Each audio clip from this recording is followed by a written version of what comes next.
8,000 euro সে জরিমানা দিছে। বাংলাদেশের 12 লাখ টাকা। আপনার কাগজপত্র নাই, আপনি যা ইচ্ছা তা করবেন, কিন্তু এই যে আপনার এই যে 8,000 ইউরো এটা ইনকাম করতে আপনার কতদিন লাগছে? আসসালামু আলাইকুম, আশা করি সবাই ভালো আছেন। আজকে একটা গুরুত্বপূর্ণ ব্যাপার নিয়ে কথা বলবো আপনাদের সবাই। আপনারা যারা ইউরোপে আসবেন বা এখন আছেন, আমি সবসময় বলি এখানে এদেশের যে নিয়ম, এই নিয়মটা মেনে চলতে হবে। আপনি ধরেন বাসে উঠলেন, ট্রেনে উঠলেন, তো এই যে আমরা সবসময় আমরা আমাদের ইচ্ছা মতো আমরা ট্রেনে উঠি বা বাসে উঠি, টিকিট কাটি না বা তাদের নিয়ম ভঙ্গ করি। তো এই নিয়ম ভঙ্গ করার পর একটা পর্যায়ে যায় কিন্তু আপনাকে কিন্তু এর খেসারত দিতেই হয়। এই ভাইটা হচ্ছে তার প্রমাণ। ভাই বলেন, আপনার হিস্টোরি বলেন। ওই ভাইটা শোনেন, আমি বলি 8,000 ইউরো সে জরিমানা দিছে। আপনার হিস্টোরিটা বলেন ভাই, কি কাহিনী কি বলেন? আপনার দেশের বাড়ি কোথায়? হবিগঞ্জের ছেলে। আচ্ছা, হ্যাঁ। ভাইয়ের শরীর থেকে কলজা বড়। উনি ট্রেনের টিকিট না কাটতে উনি অবৈধভাবে যাতায়াত করতো। প্রত্যেকবারই উনারে ফাইন দিতে দিতে উনার প্রায় 20টার মতো ফাইন হয়েছে। আচ্ছা, তো টোটাল মনে হয় যে 8,000 টাকা হয়েছে। 8,000 ইউরো তো বাংলা টাকা কত? যা বাংলাদেশের 12 লাখ টাকা। 12 লাখ টাকার মতো। 12 লাখ টাকা। আচ্ছা, তো আপনি যখন ফাইন দিয়েছেন তখন আপনার কাগজপত্র ছিল না, বৈধ ছিলেন না? তখন প্রসেস ছিল। আপনি তখন প্রসেসিং এ ছিল। এখন বৈধ হওয়ার পর আপনাকে এই টাকাটা দিতে বাধ্য হয়েছে। টাকা নিয়ে নিবে, মানে ওখান থেকে নিয়ে গেছে। কয়েকবার নেওয়ার পরে সে সতর্ক হয়েছে যে টাকা এখন দিতে হবে। তারা যে ওই হেল্পটা করা হয় সংস্থা থেকে, কাপ থেকে, জি, তো ওইখান থেকে তার টাকা প্রথমে না বলি তার অ্যাকাউন্ট থেকে নিয়ে যায়। জি, যখন সে সোশ্যালের কাছে যোগাযোগ করে বিষয়টা নিয়ে, তখন সোশ্যালে বলে যে তার জরিমানা বাবদ এগুলা টাকা নেওয়া হচ্ছে। পরবর্তীতে দেখা যায় টোটাল ক্যালকুলেশন করে তার 8,000 ইউরোর মতো মানে টাকা টোটাল দাঁড়িয়ে আছে জরিমানা। সেটা সে প্রতি মাসে মান্থলি পে করতেছে। আচ্ছা, আচ্ছা ভাই, আপনি এই যে যারা এখন নতুন আসছে বা আসবে, তাদের উদ্দেশ্যে আপনি এই জিনিসটা বলেন যে আসলে কি করা উচিত। এই যে আপনারা যে আইন মানি নাই, আইন ভঙ্গ করছি, আপনি যে খেসারতটা দিচ্ছেন বা এখনো দিতেছেন, কেমন লাগতেছে আপনার? তো ভাই এখন 12টা বাজে গেছে। এখন আপনি সবার উদ্দেশ্যে একটা কথা বলেন। আপনি সবসময় বলি আপনারা, আমরা এটা তো আসলে ভাই বাংলাদেশ না যে আপনি আপনার খেয়াল ইচ্ছা মতো আপনার যা কিছু করবেন।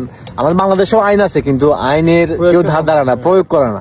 কিন্তু এদেশে আসলে আপনি যখন এখানে আপনার কাগজপত্র নাই, আপনি যা ইচ্ছা তা করবেন, কিন্তু একটা সময় যখন আপনার কাগজপত্র হইব বা একটা হওয়ার সম্ভাবনা আছে, তখন কিন্তু আপনাকে কিন্তু এই জরিমানা গেলে কিন্তু গুনতেই হবে মাস্ট।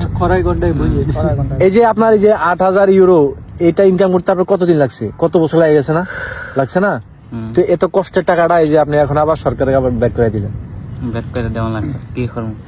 কিছু করার নাই। এখান থেকে শিক্ষাটা নিয়ে তুমি বলো, তাদেরকে কি বলতে? সবাইকে বলবো সবাই যেন ট্রেনের টিকিট কাটতে ওঠে সবাই, কারণ এটা মাইনা চলে। এই যে তো আপনি যখন আপনি এই যে ট্রেনের টিকিট কাটেন নাই বা বাসের টিকিট কাটেন নাই, কেউ আপনাকে বলে নাই যে ভাই এগুলা ট্রেনের টিকিট কাটা উঠেন বা আইন মেনে চলেন, এই দেশের আইন এগুলা, এটা আপনাকে কেউ সাজেস্ট করে নাই বা কেউ বলে নাই আপনারে? না, এইভাবে বলে নাই। এগুলা টিকিট না কাটতে হলে চলবে। এই যে সমস্যাটা হচ্ছে সবচেয়ে বড় সমস্যা। এরকম আমিও মনে করতাম এবং আমারও কইতো মানুষের যে টিকিট কাটা লাগবে না, তুই টাকা পাইতে কই এখন। কিন্তু আমি এখন ওনার কাছ থেকে শিক্ষা নিলাম, উনি 8,000 টাকা দিছে, 8,000 ইউরো। তো পরবর্তীতে আমিও যদি কাগজ পাই তাহলে আমারও এরকম অবস্থা হইব। তো চলাচল করবো। মানে তুমি টাকা দিবা না, হইব না, তোমার অ্যাকাউন্ট থেকে কুজ্জা বাইকে লিয়ে যাবো না। তাদের কাছে তো সবকিছু হিস্টোরি থাকে। আপনি যখন এখানে ফিঙ্গারপ্রিন্ট দিবেন, যখন আপনি এখানে অ্যাপ্লাই করবেন, এজেলএম এপ্লাই করবেন, তখন তো তার কাছে সবকিছু হিস্টোরি থাকে। আপনি কোথায় থাকেন, কি করেন, আপনার এভরি স্টেপ মুভমেন্ট তারা কিন্তু সবকিছু রেকর্ড করে রাখে। তো একটা পর্যায়ে এসে কিন্তু এই সমস্যাটা কিন্তু ভুগতে হয়। জিনিসটা কিন্তু হাস্যকর হলেও কিন্তু বাস্তব। তো কষ্ট লাগতেছে ভাইয়ের জন্য। এই যে 8,000 ইউরো ইনকাম করা কিন্তু 4 ঠিকানার কথা না, 4 ঠিকানার কথা না। মানে আমরা প্রবাসে আসি, এত কষ্ট করি, আমরা তো প্রবাসে আসি টাকার জন্য, তাই না ভাই? হ্যাঁ, উনি শুধু ফাইন বাবদ 12 লাখ টাকা দিছে, কিন্তু এই 12 লাখ টাকা ইনকাম করা বাংলাদেশে একটা মানুষের সারা জীবনের ইনকাম।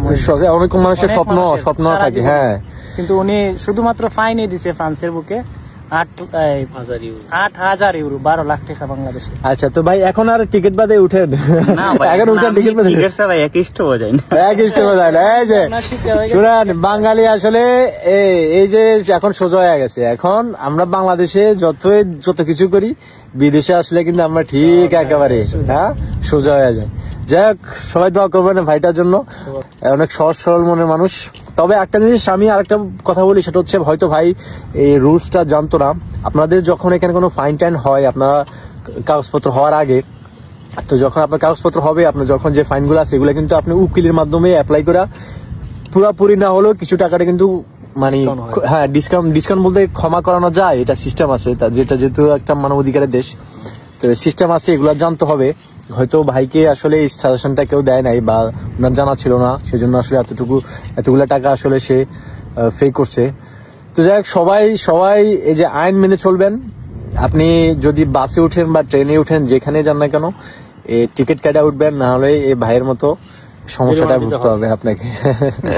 সবাই ভালো থাকবেন, আজকে এই পর্যন্ত, আল্লাহ হাফেজ।